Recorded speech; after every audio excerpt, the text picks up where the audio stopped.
Ayon sa Malacanang, asahan umano ang agarang desisyon mula kay Pangulong Ferdinand Marcos Jr. sa kung sino ang mga cabinet secretaries na mananatili pa rin sa kanilang tungkulin. Para sa detalye, narito ang ulat. Tiniyak ng Malacanang na hindi matatagalan bago magkaroon ng desisyon si Pangulong Ferdinand Marcos Jr. para tukuyin ang mga cabinet secretaries na magpapatuloy pa rin sa serbisyo sa pamahalaan.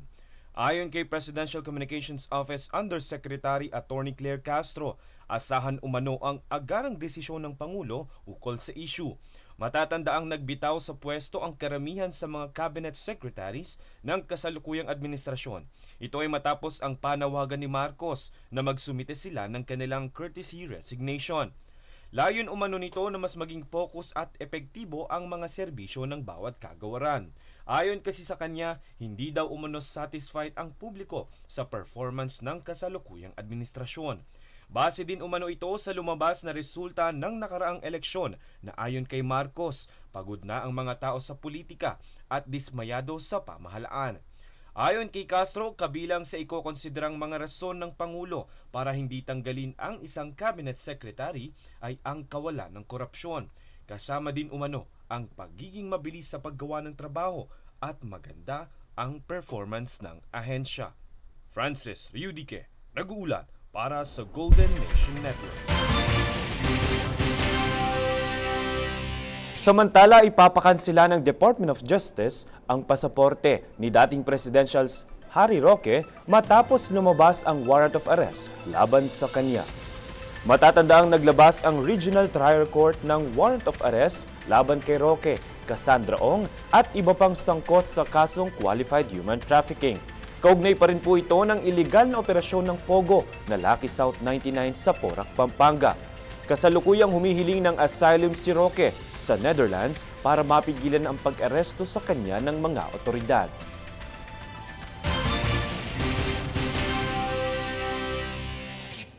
Samantala, mas pinatitibay ng DSWD ang kanilang kampanya upang walang pamilyang maiwan sa lansangan sa pamamagitan ng pag-abot program. Tunghayan ang ulat mula kay Jade Buhon. Pamilya ang naitala natin na nakatira sa lansangan. Kalahati niyan sumama na sa amin, ibig sabihin sumama sa aming temporary shelter na iuwi namin sa probinsya, na ibalik namin sa pamilya na may kasamang economic grant. Sumaklolo sa pamamagitan ng pag-abot program ang Department of Social Welfare and Development o DSWD sa mga individual at pamilyang nasa lansangan kamakailan. Sa pangunguna ni Secretary Rex Gatchalian, isinagawa ang reach-out operation sa Nia Road, Quezon City upang hikayatin ang mga benepisyaryo na tumanggap ng tulong mula sa pamahalaan. Matapos ang pakikipag-usap ni Gatchalian sa mga pamilya, dinala ang mga sumang-ayon sa DSWD Pag-abot Processing Center sa Pasay City. Ayon sa ahensya, binigyan sila ng agarang tulong gaya ng pansamantalang tirahan, allowance sa pamasahe at cash grants. Kasama rin sa mga interbensyon ang pagbabalik sa kanilang mga lugar na pinagmulan at pangmatagalang suporta. Ang nasabing programa ay nasa ilalim ng Executive Order No. 52 noong January 18, 2024 kung saan naglalayong maghatid ng pinagsama-samang serbisyo sa mga maralitang nasa lansangan. Samantala ngayong May 13, matagumpay na nahikayat ang 13 pamilya at 9 na individual na sumama sa programa. Ito ay bilang tugon sa direktiba ni Pangulong Ferdinand Marcos Jr. na masigurong walang pamilyang nananatili sa lansangan.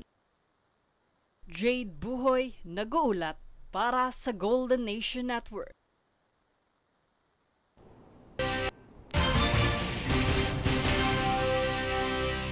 Mas pinaigting na teknolohiya at mas maaasahang datos ang hatid ng PHIVOLCS Modernization Act para sa kaligtasan ng bawat Pilipino.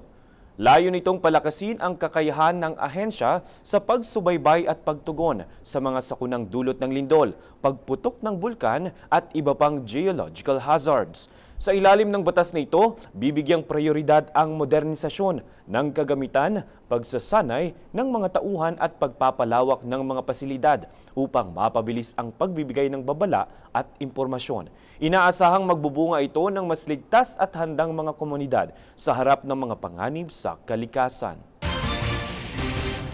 Nilagdaan naman ng Department of Labor and Employment o DOLE at National Bookstore o NBS Group ang isang kasunduan upang magbigay ng pansamantalang trabaho sa mga benepisyaryo ng Special Program for Employment of Student o SPES. Layunin ng programa na matulungan ang mga estudyanteng kapos sa buhay, out of school youth at mga dependent ng displaced workers sa pamamagitan ng maikling panahong trabaho tuwing bakasyon sa pag-aaral.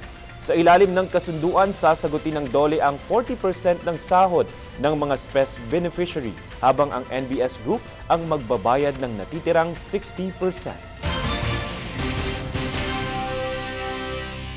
Susunod sa News Force. 2 Israeli embassy workers pinaslang sa Washington.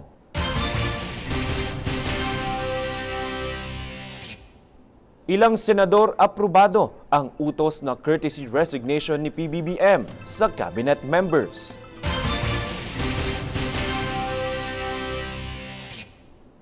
US President Trump hinarang ang mga foreign students na makapag-enroll sa Harvard University.